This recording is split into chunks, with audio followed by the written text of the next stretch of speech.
Good morning. Welcome to today's webinar on SNP GDPR Manager, a working environment of the DPO. My name is Marcin Kuryło and I'm the moderator of today's webinar. By my side and your expert and the one who will guide you through our webinar today is Mr. Waldek Burzech. Before we start, I want to give you some organizational information. We have about 30 minutes scheduled for the webinar. The webinar recording and also the slides will be sent to you after the webinar by email. If you have any questions after the webinar, we also have an email and telephone number for you, so feel free to contact us. You can also ask your questions in the navigation window on the right. These answers will be sent to you also after the webinar via email, and we will answer them in a few days. So, I start with the idea of SNP in a nutshell, and as I said, Mr. Burzech will guide you through the main part of the webinar. Let's take a look at the SNP. Basically, we call ourselves as the transformation company, which means our core business in the transformation of SAP-centric IT environments. We distinguish here ones from economic reasons, which can lead to change in IT landscapes, and on the other hand, also IT-driven or technical causes, which can play a role here. In other words, if you look at the economic reasons, they might be mergers, acquisitions, sales, spin-offs, general structuring within the companies, or looking at the technical point of view, consolidations, harmonizations, or with regard to new technologies, examples now on everyone's lips, as for HANA as a database. Let's have a quick look at the world map. How are we positioned? We are originally from the Ruhr region, Germany, Austria, Switzerland. Our headquarters are located in Heidelberg. So as you can see, we have grown a lot in recent years. We are now over 1,350 employees all over the world. This is a big advantage for us because we can directly serve our customers over several time zones. Today's webinar we are running from Poland. One of the competence centers of SNP Poland is Software Factory, and SNP GDPR Manager is the result of this department's work. Okay, then just a quick look at our SNP Transformation Portfolio in a nutshell. We have here a new tool which I would like to introduce to you briefly, the so-called Crystal Bridge. The Crystal Bridge lies, as it were, above the migration and the technical transformation and prepares you for upcoming projects that you are planning. Crystal Bridge also helps you to make and simulate important decisions, how to implement a particular project and how to transform the system. Crystal Bridge graphs your SAP ERP environment, speeds up your business transformation, and of course minimize costs and risk for you. Here is a short list of our certifications and standards. I do not want to read out everything here. You can see that we are certified and also partnered in many ways, and our software approach is also certified, so you can take a closer look at it when you want to. That is to the SNP and from my side. So I would hand over to Waldek and hope you enjoy the further webinar. Hello, and thank you for joining my webinar. My name is Waldek Burzech, and I am a QA and implementations team lead. Our team is responsible for enterprise content management product and solution and the solution based on top of it. One of them is GDPR Manager framework. I call it framework rather than application because GDPR enforced organizations to be creative and adjust data protection procedures to its own needs. This tool is open for that. It has built-in all features needed to support data protection officer. So on the slide you can see them. There are some unique features, I would say unique to comparable products. So I would like to show you them as well. GDPR directive has come into force in May this year, and during preparations to implement it, these requirements, many organizations have started review processes to see where and what data they process in their organization. They also have assigned data protection officers responsible for all the processes related, like keeping the required records, gather incoming requests, manage incidents, etc. As we move forward to get the data protection in our organization to the higher level, we need a place where we can store these results to start maintaining and improve it. We have prepared a system that helps to gather all the necessary information in one place, in one robust tool, where we can define, measure, analyze, improve, and control all the personal data protection pieces. With that, I'll switch to the demo mode. So I'll present you the application, how it works. So hopefully I'll show you all the functionalities. So let me just switch to this application. I'm starting with the dashboard because this probably is the most interesting part. So what you can see here on the screen, we have a dashboard which is organized in the tabs. So we have several tabs on top of it, and in each tab has its content presented. So on the first tab, you can see this can be a landing page for all the GDPR related matters.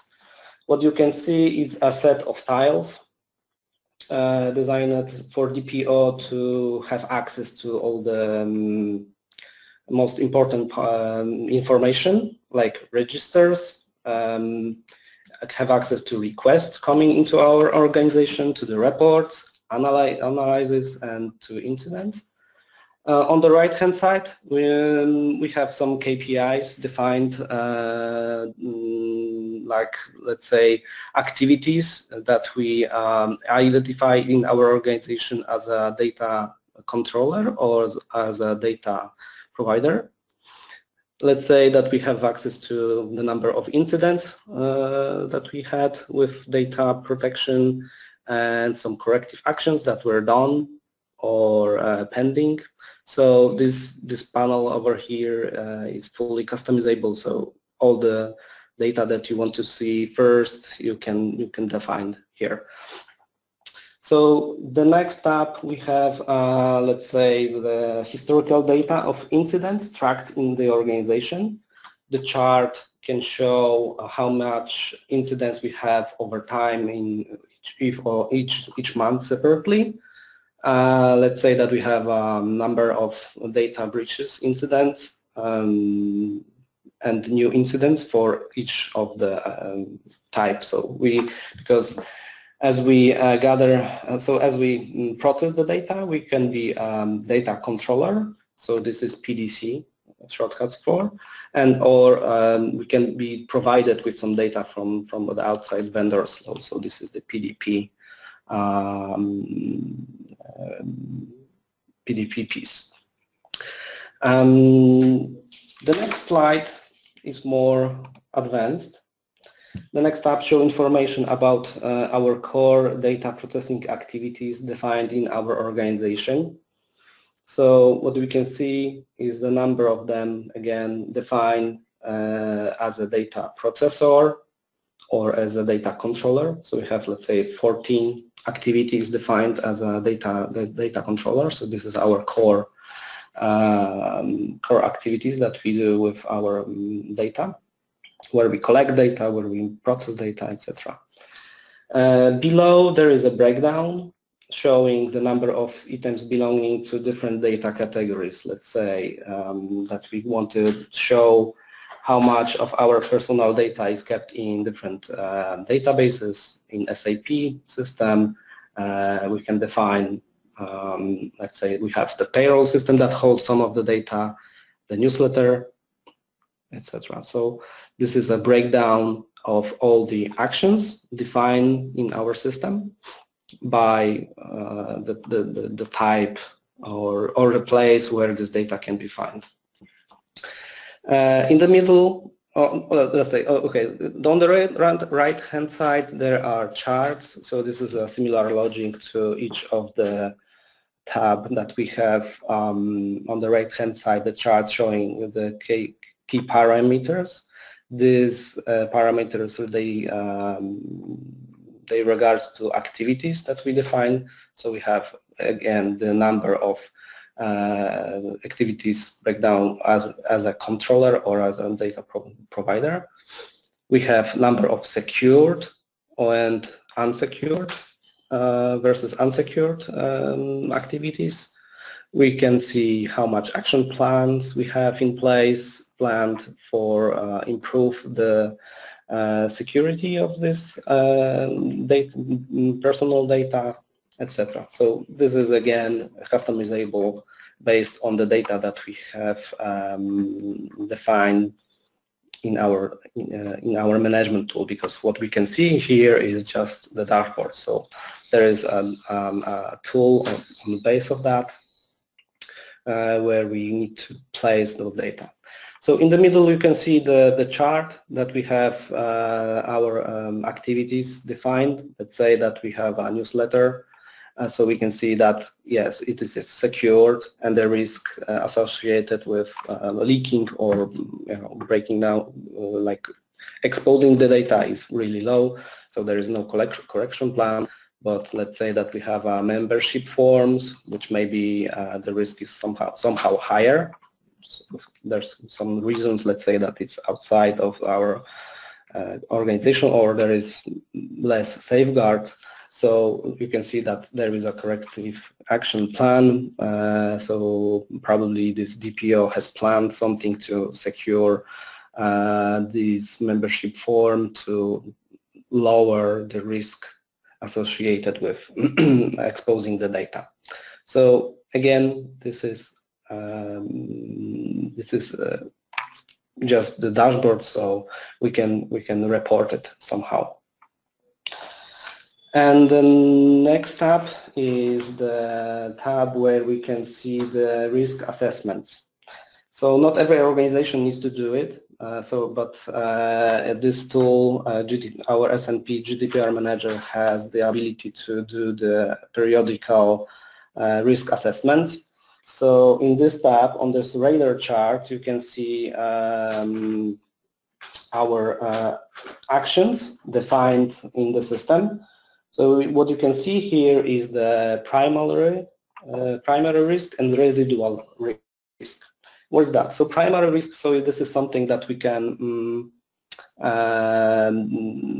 define, then let's say that's a number, or if it is the higher, then the risk is obviously higher. So let's say that this client personal data is a primary risk is really high, but residual risk, as you can see, is 2. So primary risk is 9. So it's a scale from 0 to 10. So 9 is the greatest number, but the residual risk is 2. What does it mean? It means that there are some securities placed that is reducing this primary risk. So as you can see, this processing employees' data, still primary risk is pretty high, and the residual risk is also high. So it means that this is something that DPO should look at and see if there are some actions or securities that we can apply to reduce that risk. And this, as I said, we can do those assessments periodically. So you can see here there was 3 each month. There was done some risk assessment. So this, as you can see, the primary risk next month reduced. So it means that there was some actions that we agreed that the risk is lower. And next month it's also coming closer to the radar center. So it means our actions that we perform on the personal data is more secure than we do in March, let's say.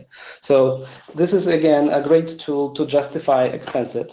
Let's say that we can show how the efforts and actions taken to improve our personal data, how they perform.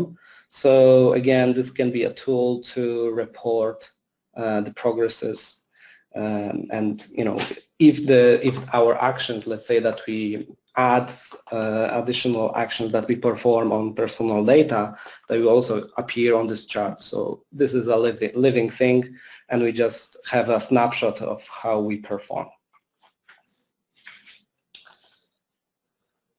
Okay, before we get this panel up and running, we obviously need to feed it up with some data. What I can say also, this landing page can be carved out, and let's say that there are some tiles that lead to some registers that not necessarily all the employees should look at, but we have a place where we can store documentation and regulation or procedures, so we can carve out some of those tiles and give it to regular employees. So this is also something that we can do here for you. Okay, so as I said, this tool is based on Enterprise Content Management System. So let me switch to this system. Maybe I will log out and log in again just to show you how does it work. This tool is available in two options. You can have it as a software as service on our servers. So this is the case in here. But also you can have it on premises as well installed. So okay, first of all, logging. So we need to give the username, password, and the system. System is something like similar. This is similar logging principles that we have in SAP application, where we need to give the mandant name. So here we have three things that we need to give. So it's username, password, and the system. We can also have multiple languages. I'll show you obviously in English, but you can switch between languages, so you can have both or some languages defined here. So let me log in, and just to quickly show you this tool, this framework. So let me first focus on the left-hand side. We have this folder list. This folder structure is organizing our framework. We can expand each of the folder, and in some cases there are some subfolders. So let me just expand all of them and quickly explain them all for you. So personal data is just a main root folder where we define our records. So we have activities, processing activities record for the activities that we are we act as a collector of those personal data. We have similar record for the personal data provided for us. Let's say that we are not collecting the data, we just using them for our projects that we do with our customers. So we have defined here also processing activities. We have data collectors for which we process the data. We can have the agreements with those data collectors, and we can store here some templates, agreements that we use with our customers. And then there are two folders where we can hold personal data breaches. So all the incidents that happen with leaking or exposing the data, we can store it here. We have two separate records for the data collectors and the data processors. And also we have here just the folder for storing the documentation that we can expose internally or externally. So those are just the folders where we can keep documentation.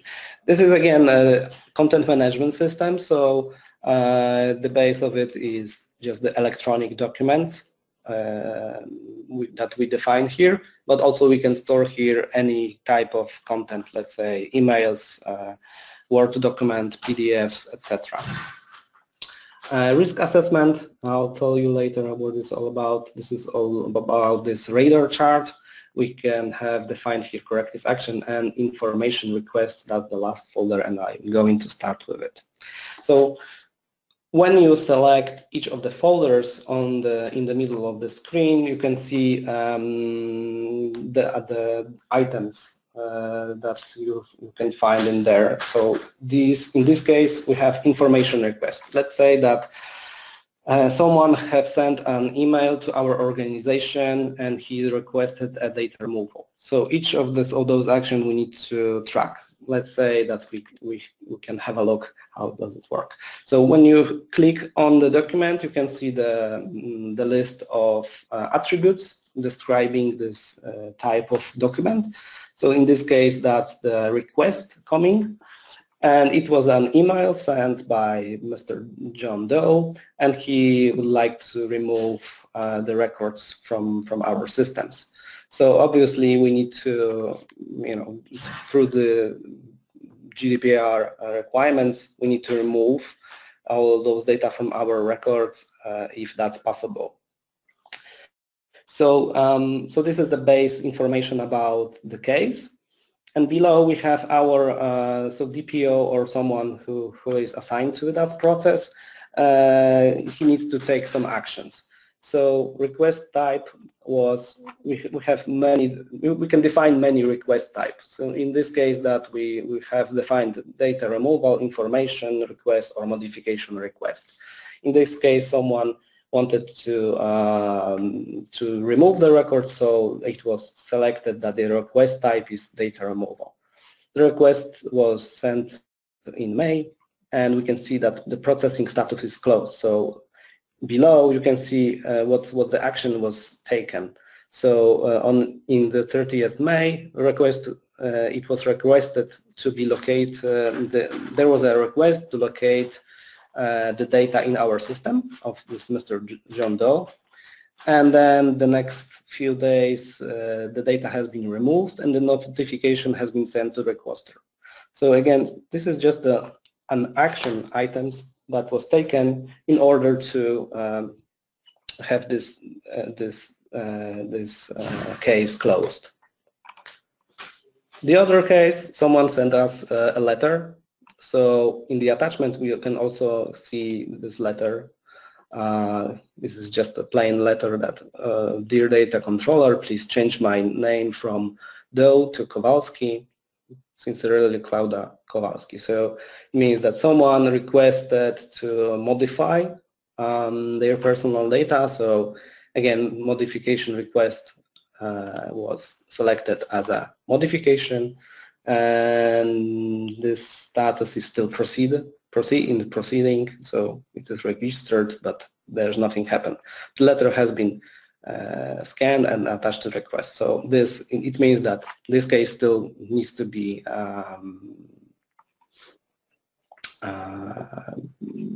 solved. Okay. Okay. So this is just a plain register where we can store our communication coming to our organization, but it is organized this way that we have them all kept together in one folder. So to register new, let's say that we have new request coming. So we need to select from the document type new request, and we can select again. If we receive, let's say, a phone call from Mr. Burzych, and we can give a description what this Mr. Burzych wants. Let's say he wants to remove data, and we can register his phone number. Okay, so the status is registered. We hit save. We need to select the request type. He wants to remove data, so okay, I need to select data remover because this is a field that we need to fill out. So when I hit save, it says successfully create a new document. So I can see that the new item on this list pop up. So this is again is enterprise content management system. So with any of the document, we can trigger a business process.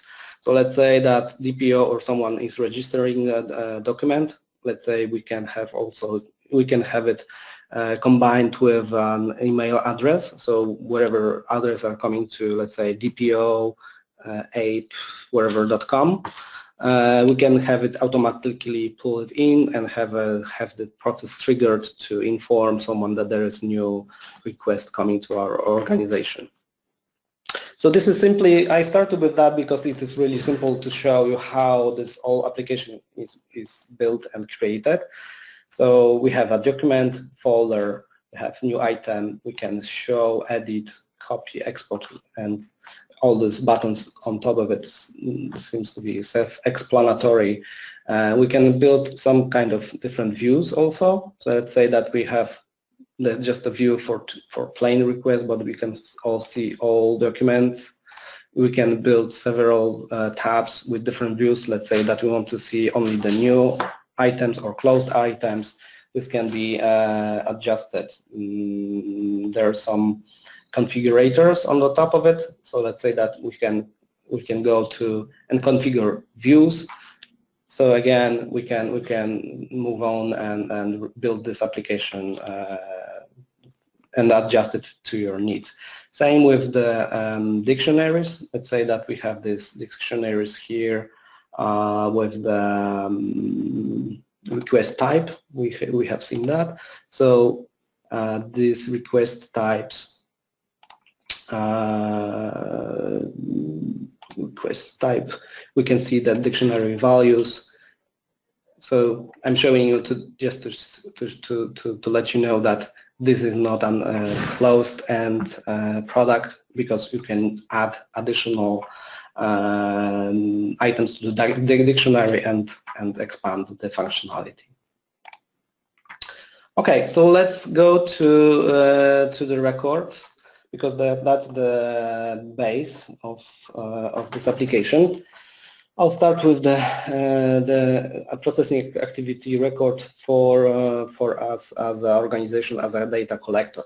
So here you can see two records we have, because let's say that you have in your organization, or you have different companies in your organization. So you can keep all the registers in one place. Let's say that we have SNP Poland record, but also we can define SNP UK or wherever.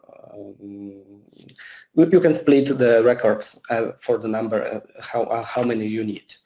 So when you open this record, you can see that the register name, it's given SNP Poland. We have created it in May. So we have some basic information about data controller and DPO, who is our DPO. And on the bottom, you can see the processing activities that is holding in this record. So you should be familiar with them when I showed you this in our dashboard.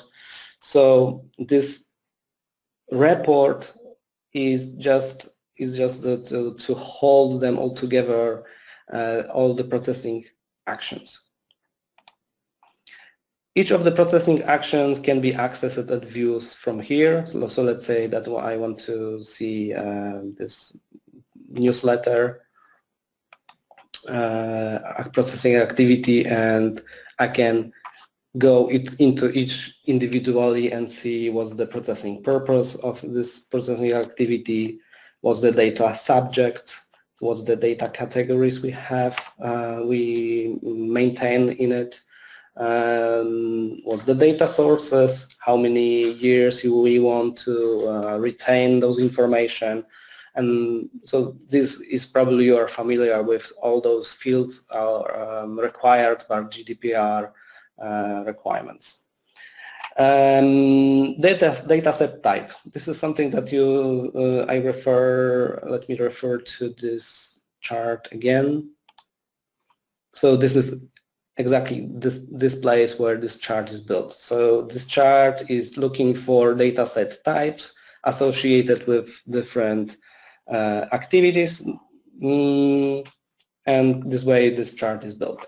We can also see that there are some safeguards, that we can define the safeguards in our dictionary. So let's say that we have a surveillance, access control, I don't know, air conditioning, all those safeguards, they play a key role into securing our personal data.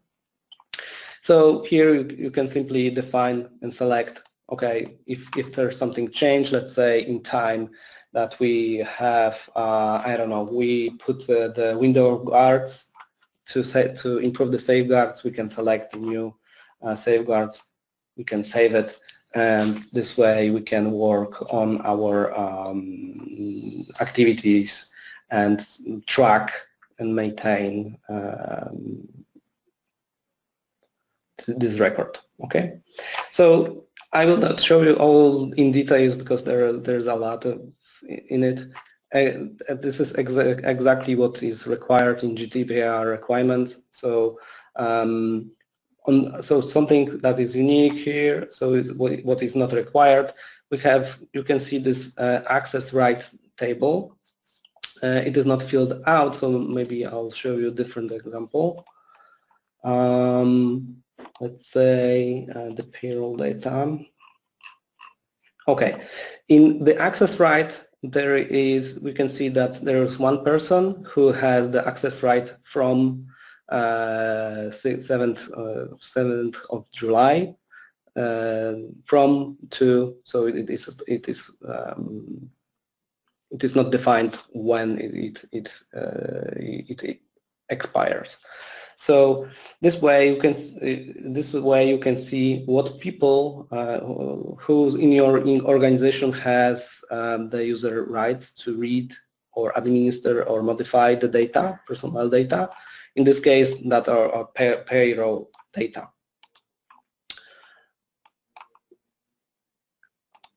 The processing activities, like again, everything in the system, you can see all them defined when you go to this folder. So you can see that there are some activities registered for SNP Poland. So those are where these were the items that you've seen in the table. Only one is for SNP UK. So this way you can see all the activities that we have in your companies, and you can filter by or sort them through and you know select only those who belong to different registers. Access requests. This is something that you can do. Let me show you how it does work. Because in our organization, people need to have access rights, or we need to track who has access to each, which personal data activities that we perform. So this is the form that we can select a user. Let's say that we select someone like Wojciech Paczkowski, and we can add multiple activities at once or only one. Let's say that we want to give access to payroll data for that person, and we want this person to be an administrator from today till I don't know, next year, right? So for the 1 year, that person will be assigned as an administrator. We can give access to, let's say, service desk requests. Again, we can, let's say that that person needs only the read data, right? And from today going forward. So we grant this request, and we can also modify or take the access rights. In this case, that's a new person. Let's say that we grant the request, and that person would receive notification, because we need to have that person to approve, to get the approval. So this is a sample where we have a workflow associated with that document type. So if I go to tasks and I show all tasks, I can see that for the person Wojciech Paczkowski, there is a request awaiting his sign-off. I can switch to that task just to show you how this workflow works. So I can, in this case, I will not switch, I will just take it over. I am the DPO user, so I'm taking it over, so this way I can edit the document. So this is the view that the person would get. He can read the access form, he can read what the activity is all about, and why he has an administrator right, so he can see what we selected here, and only thing that that person needs to do is approve or not approve that form. So in this case we approve that form, so okay, we have the user approval, and we know from we can go back to this request and have it documented which person had access and what was the user rights, and from when to where he had the ability to access the personal data. That can be really important. So again, let me go back. So we have this register, we have activities registered. Each we have the list of access requests. So this is the request that we've been going through. I can always come back to it, or I can find it, filter that each of the views. So this is something that should be really handy. Processing activities record. If someone is providing us as data, personal data, let's say that we make a project or we hold the data, let's say we do some hosting activities. So this is, I think, the best example.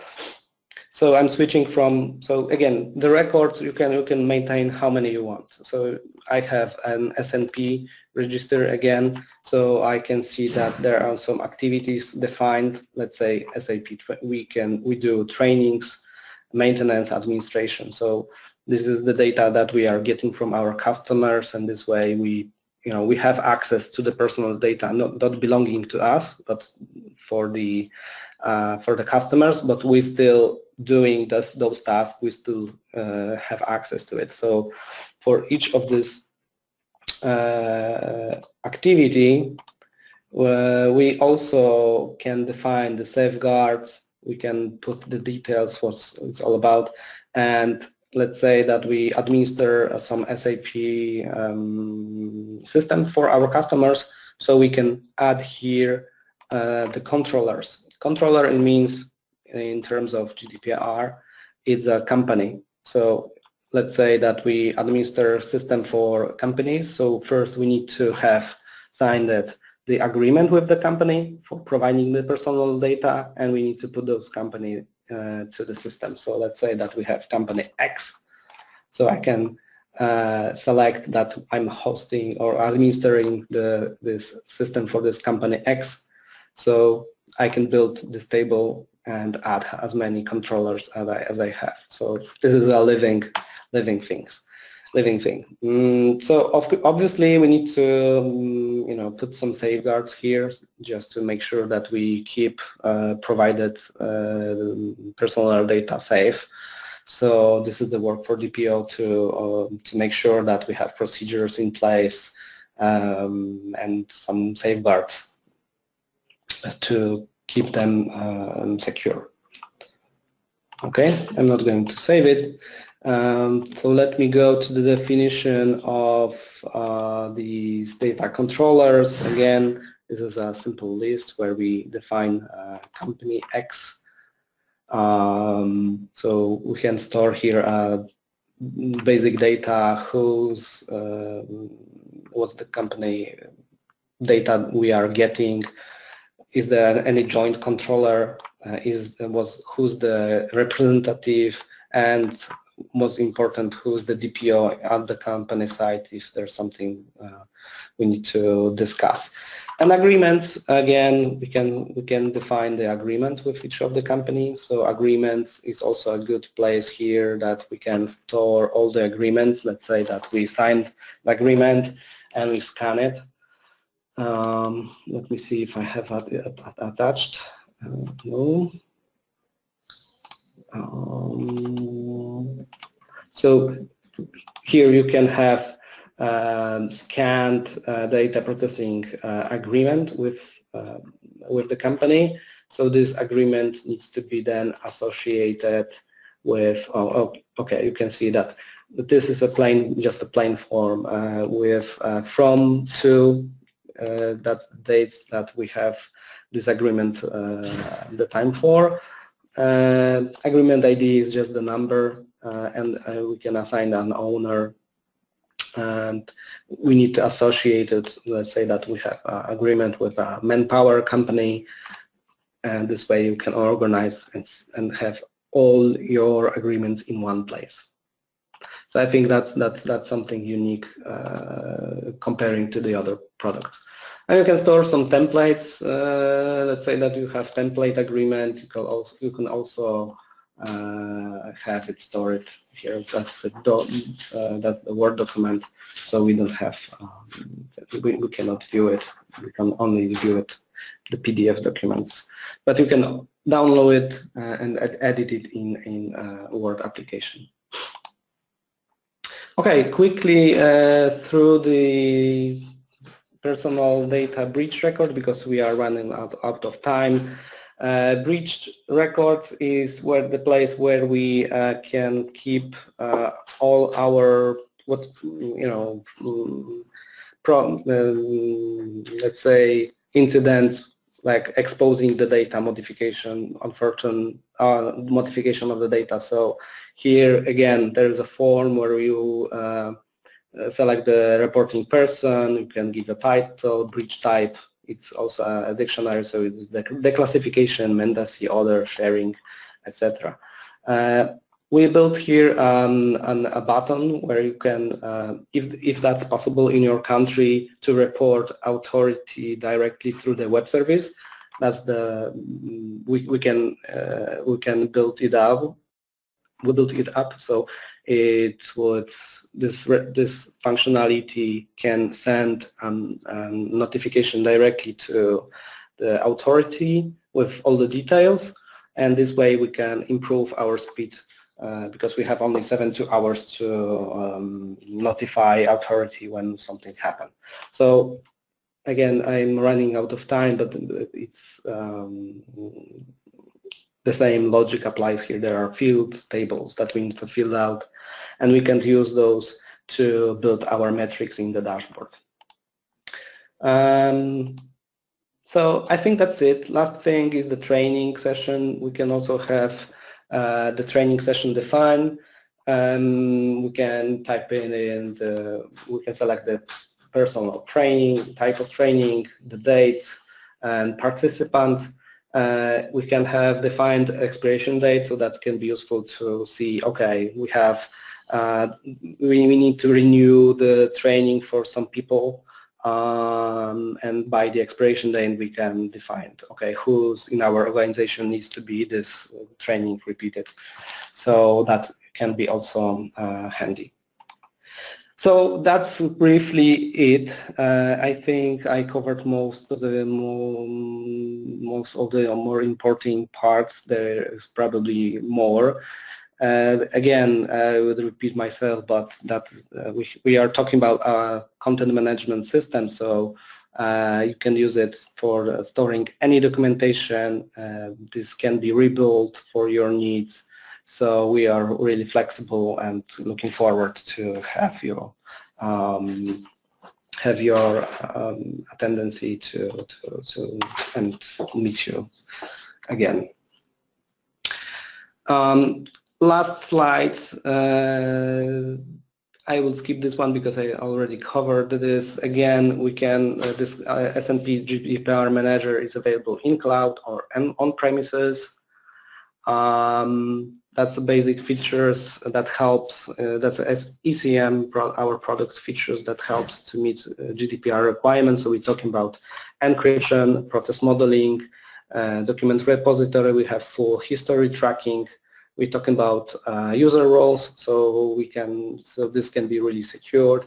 And then there is a lot of flexibility through the scripting part, where basically we can build it up for you, the features that's needed. Okay, thank you, Valde, for the interesting presentation. As mentioned at the beginning, you will receive the presentation and the webinar recording by email. All your questions will be answered after the webinar, and you will receive our answers in the next few days. So thank you all for the numerous appearance, and I wish you a nice day. See you soon. Thank you, and bye-bye. Thank you.